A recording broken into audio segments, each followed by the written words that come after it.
नमस्कार, मी स्वाती राव. वार्ता गोव्याची मध्ये आपलं स्वागत. जाणून घेऊया आजच्या ठळक घडामोडी, पण सुरुवात करूया हेडलाईन्सनी. नैऋत्य मोसमी पाऊस अखेर गोव्यात दाखल. मान्सून दाखल झाल्याचं हवामान विभागाकडून जाहीर. पुढील 4 दिवस राज्यात ढगाळ वातावरण, मुसळधार पावसाचा अंदाज. विश्वजित राणेंकडून मायकल लोबो पुन्हा लक्ष.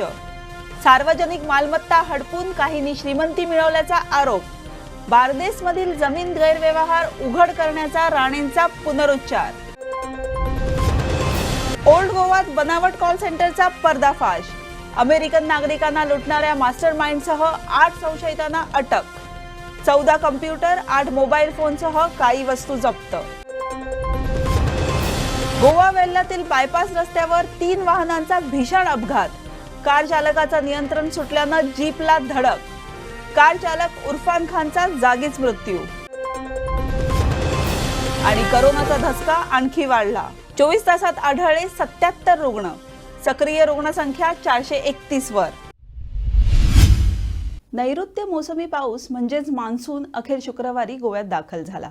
हवामान विभागानं मान्सून गोव्यात दाखल झाल्याचं जाहीर केलं. पुढील 4 दिवस ढगाळ वातावरण राहणार असून मुसळधार पावसाचा अंदाज वर्तवण्यात आलाय.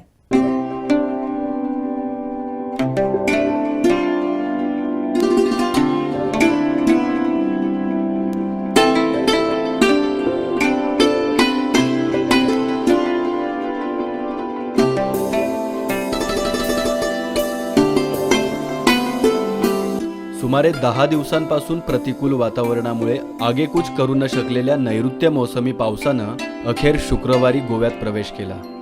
गोव्याची हद्द ओलांडून मोसमी पाऊस दक्षिण कोकणातील वेंगुर्ल्यापर्यंत दाखल झालाय.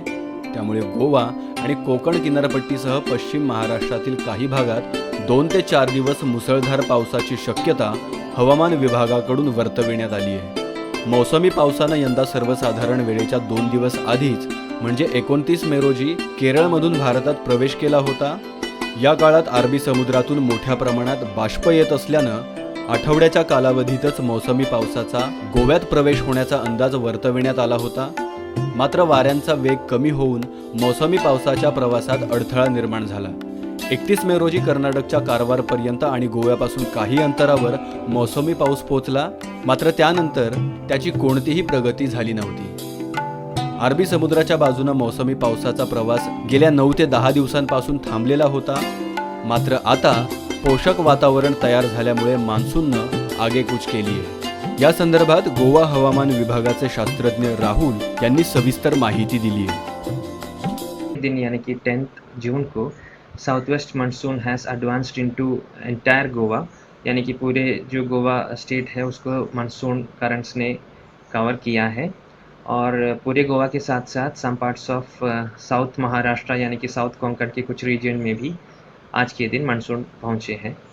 और मानसून का जो नॉर्थर्न लिमिट है, जैसे आप इस इमेज में देख सकते हैं, अभी जो नॉर्थर्न लिमिट ऑफ मानसून है वो जा रहा है वेंगुर्ला से होके और सेकेंड उसका पॉइंट है चिकमंगलुरु और बेंगलुरु जो कर्नाटका में है, और पुदुचेरी तमिलनाडु से होके बे ऑफ बंगाल में और नॉर्थ ईस्टर्न स्टेट को मानसून अभी तक कवर किया है. मानसून का जो नॉर्थर्न लिमिट है वो फ्रॉम अराउंड 31 मई से 9 जून तक कारवार में ही था. इट वाज not covering Goa till today. Almost for around 10 days वो कारवार में ही रुका था ऑन द वेस्टर्न कोस्ट. और अगर हम पिछले 20 साल के डाटा उठा के देखेंगे तो we can see that longer than this, or the only occasion when monsoon's northern limit remained at Karwar more than 10 days was in the year 2007. और उस साल में ये मानसून का नॉर्थर्न लिमिट कारवार में ही रहा फॉर अप्रॉक्सीमेटली 15 डेज, और इस बार ये रहा 10 डेज बिफोर कमिंग टू और further proceeding to Goa's coast. और आज का दिन IMD का ऑफिशियल फोरकास्ट है कि आने वाले 48 आवर्स में some parts of south Maharashtra और Karnataka, remaining parts of Tamil Nadu, कुछ पार्ट्स ऑफ आंध्र प्रदेश और बे ऑफ बंगाल के कुछ पार्ट भी आने वाले 48 आवर्स में मानसून कवर कर सकता है. और उसके बाद के 2 दिनों में कुछ और महाराष्ट्र के इलाके, एंटायर कर्नाटका और आंध्र प्रदेश के कुछ और बे ऑफ बंगाल के कुछ एरियाज़, उसके बाद के 2 दिन में मानसून कवर करने के चांसेस हैं। और आज के दिन जैसे ही मानसून ऑनसेट हुआ है गोवा के ऊपर, नहीं तो मानसून एडवांस हुआ है गोवा के ऊपर, तो रेनफॉल एक्टिविटी भी जैसे एमडी ने पहले ही बताया था, कल बताया था, मानसून एक्टिविटी भी गोवा के ऊपर रेनफॉल एक्टिविटी भी बढ़ने वाला है। आज के दिन यानी कि 10th जून को आइसोलेटेड जगह पे हेवी रेनफॉल होने के चांसेस है, यानी कि नॉर्थ और साउथ गोवा के ऊपर 1 या 2 स्टेशनों से हेवी रेनफॉल यानी कि रेनफॉल एक्सीडिंग 6 सेंटीमीटर होने के चांसेस है 10th को, और सेम कंडीशन रहेगा 13th और 14th को भी। लेकिन 11th और 12th को ये हेवी रेनफॉल का स्पेशल डिस्ट्रीब्यूशन थोड़ा बढ़ने का चांसेस है, और उसके साथ ही वेरी हेवी रेनफॉल यानी कि रेनफॉल एक्सीडिंग 11 सेंटीमीटर 12 सेंटीमीटर से 20 सेंटीमीटर तक के रेनफॉल को वेरी हेवी रेनफॉल बोलते हैं। उस कैटेगरी के रेनफॉल आइसोलेटेड जगह पे होने के चांसेस है 11th और 12th को, यानी कि in short rainfall activity will be comparatively higher on 11th and 12th। तो आज के दिन येलो कलर वार्निंग इश्यू किया है आने वाले 5 दिनों के लिए दोनों डिस्ट्रिक्ट के ऊपर। और रेनफॉल जो है मोस्टली जब इंटेंस रेनफॉल एक्टिविटी होता है तो इंटेंस स्पेल्स भी रेनफॉल के साथ हो सकते हैं, और उसके साथ ही विंड स्पीड भी अप्रॉक्सीमेटली अराउंड 40 kmph तक गस्टिंग का एक्टिव फेसेस ऑफ मानसून में होने के चांसेस हैं। और उसके ही साथ जब रेनफॉल एक्टिविटी ज़्यादा हो और ये परसिस्ट रहते हैं 2 या 3 दिन, तो there are some impacts that also could be associated with the increased rainfall activity. 15 वर्षांपूर्वी खिशात 100 रुपये सुद्धा नसणारा माणूस आज कोट्यावधींचा मालक कसा झाला याचा तपास पत्रकारांनी करायला हवा, असं नगर नियोजन मंत्री विश्वजित राणे म्हणाले। मायकल लोबोंच्या आरोपांबाबत प्रश्न विचारणाऱ्या पत्रकारांना राणे यांनी सबुरीचा सल्लाही दिलाय। सर तुम्ही आरोप केले ते का काहीतरी भाजप सरकार जबाबदार असं तुका परत एक सांगता, हांव तुका जर म्हाजे बद्दल कितें समजूत जाय, म्हाजे लायफ काल जाल्ले आसा ते परत परत तो एकूच विशय म्हाज्या जिवनान ना। हेजे नंतर म्हाका जायत्यो मिटिंग्स आहा। एक मनीस कितें कर्मा करता म्हणून तेच्या फाटल्यान हांव धांवूं शकना। आख्ख्या गोंयभर जर आमकां कितें नियंत्रण आसा, एक लक्षांत तुमी घेवंक जाय, मिडियान गोवा राखपाचे प्रयत्न करूंक जाय। मिडिया एक ह्या तरेचो एक हे आसा की पॉलिटिशियनाक जागृत दवरून जाग्यार दवरपाचें काम तुमी करूंक जाय। म्हाजी मैत्रीता आनी मैत्रीता बी कांय ना हांगा कोणी तरी जे लूटमार केल्या, आनी तुमकां कितें दिसता की कोण इतलो एक व्यक्ती कोण तरी तयार जाता? 15 वर्साचो इतिहास काडल्यार आयजचो इतिहास कितें आहा? फाल्यां कशे भोंवता ते लोक? 15 वर्साचो फाटल्याचो इतिहास काडना रे तुमी। हांगा बार्देसचे रावपी लोक 15 वर्सां कितें परिस्थिती आसली? बोल्सान 100 रुपया तरी असले? हे माहिती काडा तुमी। रातोरात श्रीमंती हे ना, आनी धनलक्ष्मी काय महालक्ष्मी आमच्या घरान कोण रावना। हे ओडून कोडून खाडून सगळे खाऊन बोके जाले। Somebody has taken talented land or converted a non-development slope or converted Khazan lands. I think all the media is in agreement with me that these things should not happen. Otherwise you will see who's bringing people, who has partnered with people coming from North India and from Delhi and other things. Who's partnered? Who are these 30% partners? Who are these 40% partners? This will come in the report that I'm tabling on the house. So just be a little patient. So there were a lot of allegations. The same officers who have been there. Listen to me. If y'all are defending the state as press, or y'all are trying to protect somebody who's asking you to ask me some question. 1 minute, let me. Of course, they have given me all the information what is to be given, not to me, to the committee. Many times I am a minister, I can influence somebody's decision in the department, and ultimately it is written there. X, while he was chairman of so and so, these are the things that have been converted. We were told to do these things. There was also a situation where things have been done, and let me be very frank and clear. There is no witch hunt here. It is in general on tenanted land, tender on NDZs. If anybody, whoever, how big it is, whether it is Mikka Singh or whoever, action must be taken on the people and violators. So there were a lot of allegations about land filling in Talegaon, but that Udupi has not been defended. Listen to me. That's a 3.5-year-old story. Are you happy? Where are you from? I'm from Bardesh. You're from Bardesh. Are you happy what's happening in Moira? Are you happy what's happening in Aldona? Are you happy what's happening in Kalangut? Are you happy what's happening in Azagaon? Are you happy? You go and see. More than Goans, there are people from outside coming and settling. We don't have an objection. But the way things are happening there has to be some sort of a cap. But there is an impression that you're being very selective. No, listen to me. There is no selective. You may feel it's selective. If I don't take action also you'll feel. But one thing you remember, if anybody who has done something wrong, it will be corrected. Whether A was the chairman or B was the chairman or C was the chairman, it doesn't matter. बनावट call सेंटरद्वारे अमेरिकेतील नागरिकांना गंडा घालणाऱ्या रॅकेटचा cyber crime विभागाच्या पोलिसांनी पर्दाफाश केला। Old गोव्यातील एका भाड्याच्या बंगल्यात हे रॅकेट सुरू होतं. पाहुयात सविस्तर वृत्त. गोव्यातून बनावट कॉल सेंटरच्या माध्यमातून अमेरिकन नागरिकांना गंडवल्याचं आणखी एक प्रकरण समोर आलंय. ओल्ड गोव्यातील एक बंगला भाड्यानं घेऊन त्यातून हे सेंटर चालवलं जात होतं. या संदर्भात पोलिसांच्या सायबर क्राईम विभागाला माहिती मिळाल्यानंतर सहाय्यक पोलीस अधीक्षक शिवेंदू भूषण आणि निरीक्षक राहुल परब यांच्या नेतृत्वाखाली पथकानं त्या बंगल्यावर छापा टाकला. सनशाईन स्कूलजवळील या बंगल्यावर गुरुवारी हा छापा टाकण्यात आला. संशयित मोहम्मद रमीज एम घांची उर्फ रॉय फर्नांडिस हा मेहसाणा गुजरात इथला 32 वर्षीय तरुण भाड्याच्या बंगल्यात बनावट कॉल सेंटर उभारण्यामागील मास्टरमाइंड आहे. या कॉल सेंटरमध्ये रॉय आणि त्याचे कर्मचारी ॲमेझॉन ऑपरेटिव्ह असल्याची बतावणी करून कॉल सेंटर चालवत होते. त्यांनी अनेक अमेरिकन नागरिकांची फसवणूक केली. त्यांची ॲमेझॉन खाती हॅक झाल्याचं सांगून ही खाती पूर्ववत करण्याच्या नावाखाली त्यांच्या खात्यांमधून पैसे वळविले. या छाप्यादरम्यान अवैध कॉल सेंटरमधून 14 कम्प्युटर आणि 8 मोबाईलसह काही वस्तू जप्त करण्यात आल्या. या गुन्ह्यात आतापर्यंत 8 संशयितांना अटक करण्यात आली आहे.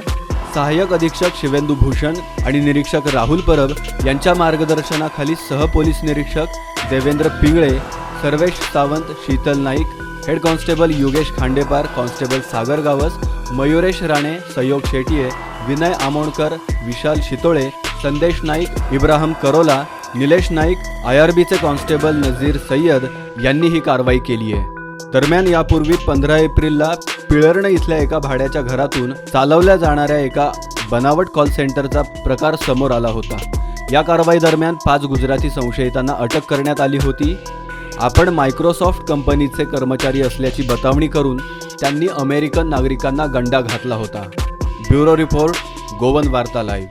शिवोली येथे गुरुवारी पहाटे घराने पेट घेतला. या घटनेत लाखो रुपयांचं नुकसान झालंय. याचा आढावा घेतलाय आमचे प्रतिनिधी सौरव शिरोडकर यांनी. म्हापसा तालुक्यातील मधलेभाट शिवोली येथे अजित हडफडकर यांच्या घराला शुक्रवारी पहाटे आग लागली. बघता बघता आगीनं रौद्ररूप धारण केलं. संपूर्ण घर आगीच्या विळख्यात सापडलं. आग नेमकी कशानं लागली याचं कारण समजू शकलं नसलं तरी या आगीत घरातील किमती साहित्याचं मोठं नुकसान झालं. मिळालेल्या माहितीनुसार शुक्रवारी पहाटे ही दुर्घटना घडली.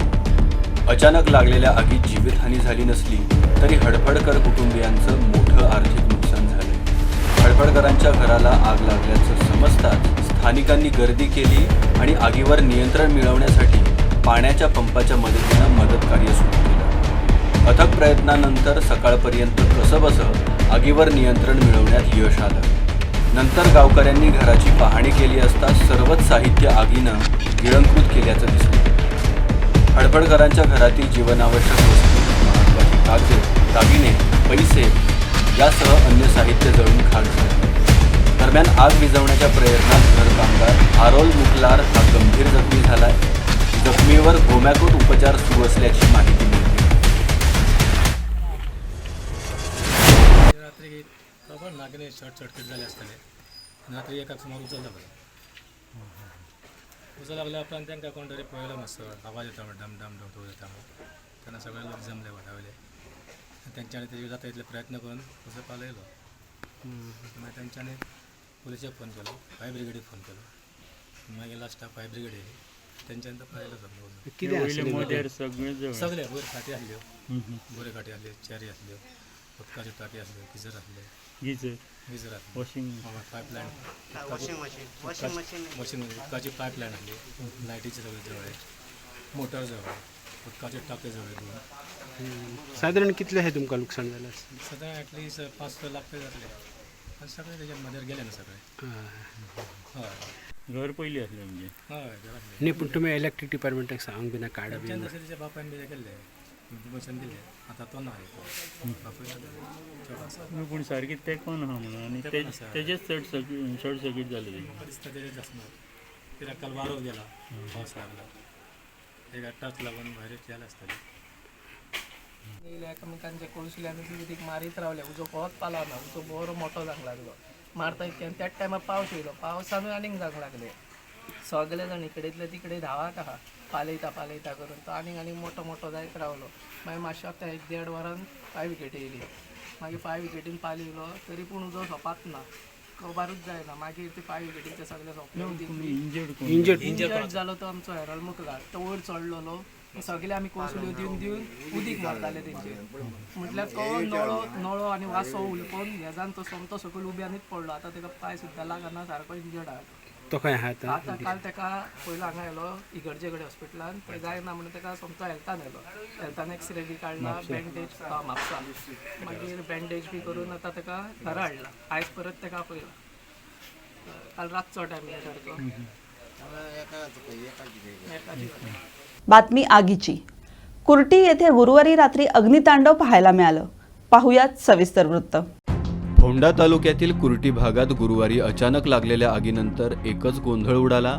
आग लागल्याची माहिती अग्निशामक दलाच्या जवानांना दिल्यानंतर तातडीनं घटनास्थळी दाखल होत त्यांनी आगीवर नियंत्रण मिळवलं. सुदैवानं या घटनेत अनर्थ टळला. मिळालेल्या माहितीनुसार कुर्टीतील जुन्या हाऊसिंग बोर्ड परिसरात हा प्रकार घडलाय. इथे ठेवलेल्या फायबर पाईपलाईन्सनी अचानक पेट घेतला. हळूहळू आगीने रौद्र रूप धारण केलं. आग लागल्याचं स्थानिकांच्या लक्षात येताच याविषयी फोंडा अग्निशामक दलाच्या जवानांना माहिती देण्यात आली. अग्निशामक दलाच्या जवानांनी घटनास्थळी दाखल होत आगीवर नियंत्रण मिळवण्यासाठी शर्थीचे प्रयत्न केले. बऱ्याच तासांच्या अथक परिश्रमानंतर जवानांना आगीवर नियंत्रण मिळवण्यात यश आलं. ही पायपा जी आसा हांगा आयज उजो पेटलो हांगा ओल्ड हावसिंग बोर्ड कुट्टी हांगा तो आतां जाली आतां जवळपास आतां 11 सुमार तो उजो पेटिल्लो आतां 1.5 वर जाल्लें आसा आनी आतां फायर ब्रिगेडीन जे फोंडेचो आमचें फायर स्टेशन आसा तेच भायर कुंडयच्यान मडगांवच्यान अशें म्हाका आतां पर्यंत 4 फायर टेंडर्स येवन ते उजो पालयलो तेंच्यांनी आनी आतां ऑलमोस्ट ती म्हाका दिसता ती सिवरेजीची अशी पायपां दिसता म्हळ्यार तशीच आसा ती सिवरेजीक यूज करताली तशी आनी आतां with the help of fire station आनी सगळे लोकल्स हांगा ते उजो जो मेजर आउटब्रेक आशिल्लो उज्याचो तो आतां कंट्रोलान आसा. सो तुका कसली हे म्हणल्यार सिवरेजीची सिवरेजीची कशी ती आमी डायरेक्ट कंप्लेंट करपाक शकना ती कसली मे बी उदकाची आसपाक शकता सिवरेजीची आसपाक शकता. कॉज ऑफ फायर कितें कळ्ळा? फायबरची पायप आशिल्ली. कॉज ऑफ फायर कितें कळ्ळा? कॉज ऑफ फायर ते तशें कांय खबर ना. सो ते उजो पेटलो मे बी कितें तरी किटाई पडली कितें अशें तण आशिल्लें काय कळना न्ही कित्या खातीर तो उजो ते फाल्यां तेंच्यांनी आतां फायराचें तेंच्यांनी इन्वेस्टिगेशन करून तांकां ते फाल्यां रिपोर्ट दितले ते कळटलें कशें कितें आसा तें. सो आतां कंट्रोलान आसा उजो? आतां उजो तुमकां कशें जाता आतां उजो तेंच्यांनी आतां फायराच्या हेल्पान तो फायरान तो तेंचे जाता दितले दे आर गिवन द्या बेस्ट आनी तेंच्यांनी उजो पालयला तो आतां. हांगा रिसेंट लागीं हावसिंग बोर्ड म्हणल्यार घरां बिरां आशिल्लीं म्हणल्यार तेंकां काय तेंची अशी हांगा पळय एक हांगा ह्या सायडीन एक घर आशिल्लें त्या सायडीन फाटल्यान घरां आसात थंय सो त्या हितून आमी सगळे आतां पर्यंत बरें आसा सेफ ऑल सेफ आनी सगळ्यांचो हेल्प लोकल्सांचो त्याच भायर आमचे कॉन्स्टिट्युएन्सी MLAच्या हेल्पान सगळ्यांनी म्हणल्यार तेणी हांगा मोपा येते आमचे ओपा वॉटर वर्क्सान तांकां कॉन्टेक्ट करून मागीर तांकां प्रोविजन तांकां कितें आशिल्लें तांचे कुंडयच्यान मागीर ते फोमाचे ब्लँकेट यूज केला ते तेंच्यांनी कॉल करून तेंचे हें करून तेन्ना हेल्प करून हें जालें सगळें. Okay thank you. 11:15 आमकां कॉल दिले मोनू मुसींग पूण कॉल दिले आमकां की हांगा पायपां उजो लागला ग्रावंडाची हावसिंग बोर्डाचे ग्रावंड आहा पळय तशें आमी येयले आनी फायर फायटींग स्टार्ट केलें. आमी कमीत कमी एक 20 फोम किन यूज केले आनी 4 गाडयो मारल्या आमची एक पुणेरी गाडी आमची 3 मारल्या आनी पुणेची एक गाडी 4 टोटल मारल्या. फायर एक्सटिंग्विशर आसलो. कितें आसलेलें फायर कसलो आसलो कॉल तुमकां? कितें म्हणी कॉल कसलो आसलो काय म्हणटा? फायर टू ऑयल फायर आसलें पायपां सगळे ते मेल्ट जाले सगळे PVC पायप. कसली पायप आसलेली? पायप्स प्लास्टीकचे आसलेली. प्लास्टीक हांगा डंप केल्ली आसलेली? हां ठेले खूब वर्सां कोण सांगला की खूब वर्सां हांगा आसली म्हणून 6 वर्सां. कॉज ऑफ फायर कितें कळ्ळा? काय कळना न्हू पूण घातले काय कळना. सो कितलो टायम लागलो तुमकां हें करपाक? 2 वरां लागले. 2 वरां लागली. सो आतां नाव सगळें कंट्रोलान. म्हणजे नरेक 9 तारखेर रातचे थंय पायपां पेट घेतलो आनी ही पायपां सिवरेजीची पायपां जवळ जवळ म्हाका 25-30 आसतली. ते पायपां पेट घेतलो आनी ती सोंपेपणा पेट घेवपाक कोण तरी ताका पेट्रोल घालून कितें तरी उजो लायलो आसतलो आनी ताका लागून ते पायप इतलें लुकसाण जालें आतां पायप सगळें सिवरेजीचें. पूण आतां हांव परत आतां सकाळीं गेलो जाल्यार थंय कोण हांव 10 गेलो थंय 10 आतां थंय पावलो परतो तेन्ना आज कोण येवना. आजून ते सिवरेजीवाले कोण पावना थंय म्हणजे इतले निग्लेजन्स हे सेवरेज हे आसा डिपार्टमेंट सामकें निर्ला. आतां इतलो उजो जालो सगळे कडेन कळटा. तेन्ना लायटीवाले येयले, ते लायट काम करपाक लागले. लायटीवाले येयले, बाकीचे हे लोक सगळे. आनीक हे जे आसा थंय हे जालें पळय सगळें तरेन नुकसान जालां. पूण हे खरें म्हळ्यार पायप थंय दवरली खूब तेंप जाली ती आतां ती सेवरेज पायप तरी वेगवेगळ्या जाग्यांनी व्हरून दवरपाची. ते एकच कडेन दवरले, कोण तरी उजो लायला ताका कितें सादेपणान ते पेट घेयना. पूण हे लॉस कितें जाला ते अंदाज सेवरेज डिपार्टमेंटाक खबर आसली. आनी पायप एग्जॅक्ट कितले दवरलेली मेस्त्रीनी ती तेणी पळोवची आनीक कितें लॉस जाता तें डिक्लेअर करची. आनी ती कंप्लेन तेणी रजिस्टर करची पुलिसेक. कित्याक राती फायरान काम बरें केलां. फायर येयले, उदक आनी इवन वॉटर सप्लाय डिपार्टमेंट तांकां उदक ऑपाचें पासून उदक दिलें. फायर डिपार्टमेंट आसा तेणी बरें काम केलें सगळ्यांनी. आनी वाड्यार लोक बी आसा तेणी सगळ्यांनी बरें काम केलें. पूण हेका लागून ते आतां हेजेर ते पायप लॉस गव्हर्मेंटाक पब्लिकाचो पयसो तो, ताका लागून इन्क्वायरी जावंक जाय. ताका पायपाक उजो कसो लागलो.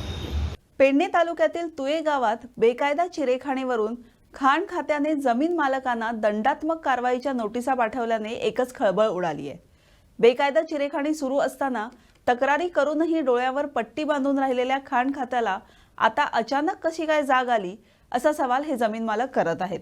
जेव्हा आपली चोरी सापडते असं वाटू लागतं तेव्हा खरा चोर दुसऱ्यावर उंगली निदर्शनं करून नामानिराळा होण्याचा प्रयत्न करतो. खाण खात्याची सध्या तीच गत झाली आहे. राज्यात विशेष करून पेडणे, डिचोली, सत्तरीत उघडपणे चिरेखाण व्यवसाय सुरू आहे. दिवसाढवळ्या सुरू असलेल्या या चिरेखाण व्यवसायावर कारवाई करायचं सोडून खाण खातं, मामलेदार, उपजिल्हाधिकारी, पोलीस, RTO यांनी डोळ्यावर पट्टी बांधून या व्यवसायाला नेहमीच अभय देण्याचं काम केलंय. लोकांच्या लेखी तक्रारीबाबतही काहीच कारवाई नाही.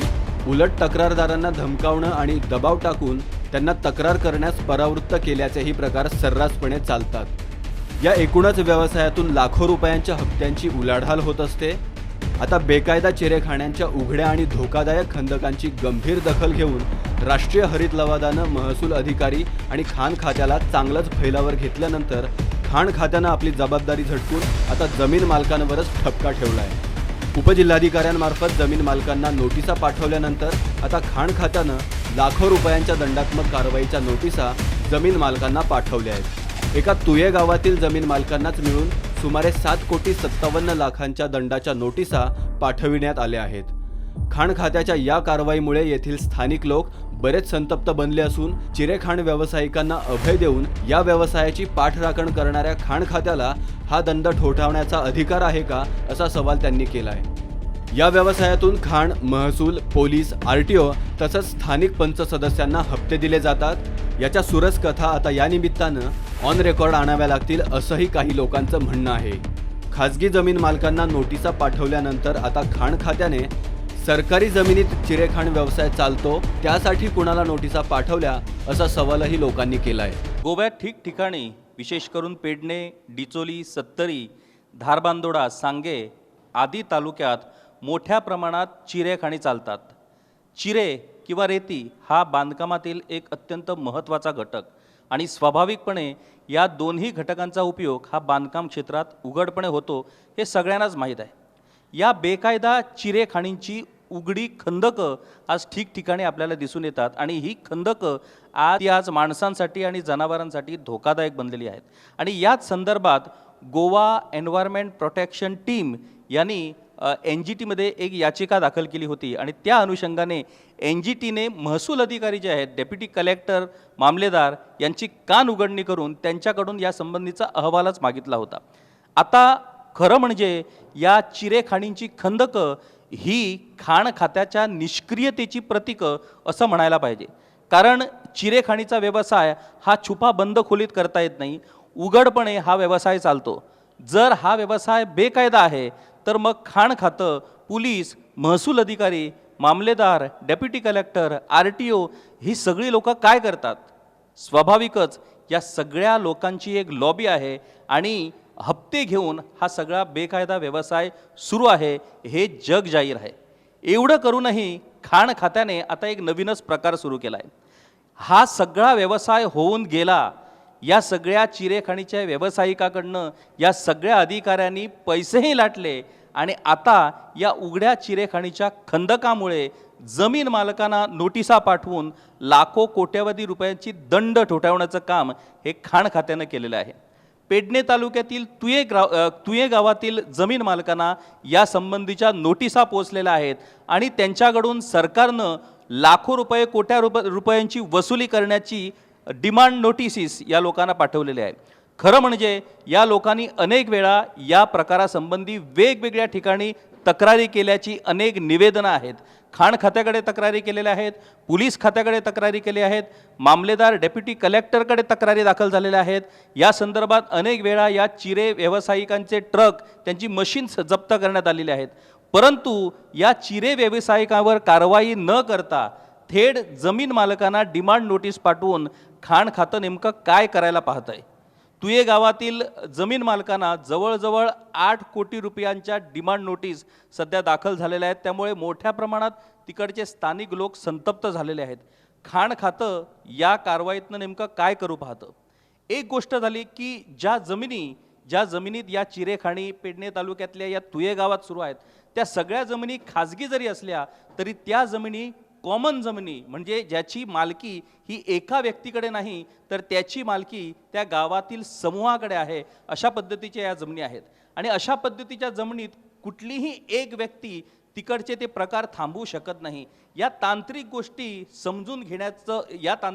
समजून न घेता ज्या पद्धतीनं सरकार कारवाई करायला पाहतंय, तो प्रकार जर बघितला तर प्रशासन हे लोकांचे विषय समजून घेत नाहीत, अशा पद्धतीचा विषय आहे. दुसरी एक महत्त्वाची गोष्ट, सरकारी जमिनीवरती ज्या बेकायदा चिरेखाणींचा व्यवसाय झाला त्या सरकारी जमिनींची वसुली खाण खातं कुणाकडून करणार आहे.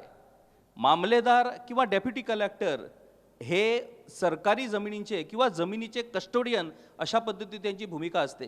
त्यामुळे जमिनींचा जर गैरवापर होत असेल तर या अधिकाऱ्यांनी तात्काळ कारवाई करणं गरजेचं असतं. परंतु हे अधिकारी या सगळा व्यवसाय डोळ्यात देखत घडत असताना गप्प राहिले आणि आता खाण खातं आपली कातडी वाचवण्यासाठी अशा पद्धतीनं लोकांना नोटिसा पाठवून त्यांची सतावणूक करत आहे. NGTनं यासंबंधी महसूल अधिकाऱ्यांना फैलावर घेतलेला आहे आणि महसूल अधिकारी आपली कातडी वाचवण्यासाठी अशा पद्धतीनं नोटिसा पाठवून आपण काहीतरी कारवाई करीत असल्याचा आभास NGT समोर निर्माण करण्याचा प्रयत्न करत आहे. मला वाटतं न्यायव्यवस्था या सगळ्या गोष्टी जाणून आहे आणि न्यायव्यवस्था निश्चितपणे या सगळ्या बेकायदा व्यवहारांसाठी जे दोषी आहेत त्या दोषी अधिकाऱ्यांवरती, त्या दोषी खातेप्रमुखांवरती निश्चितपणे कारवाई करणार आहे.